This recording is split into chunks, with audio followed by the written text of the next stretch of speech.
তুমি কি জানো উম্মত, আমি 23টা বছর টানা তোর জন্য কেঁদেছিলাম উম্মত।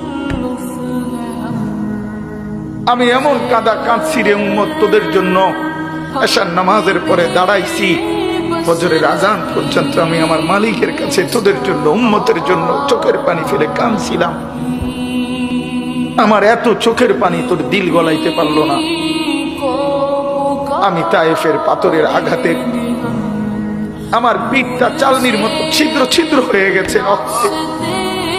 আমি বুকে পেটে 2টা পাথর বাঁধছি ক্ষুধার কষ্টে। আমি উহুদের দান্দান শহীদ করা রক্তে উহুদের ময়দানে পড়েছিলাম বেহুশ হয়ে। আমার ঘরের চুলায় 3 মাস রান্নার জন্য কোনোদিন চুলায় আগুন জ্বলে নাই। আমার এত চোখের পানি, এত রক্ত, এত ক্ষুধার কষ্ট, কিছুই তোর মন গলাইতে পারলো না, তোরে সেজদা দিতে পারলো না।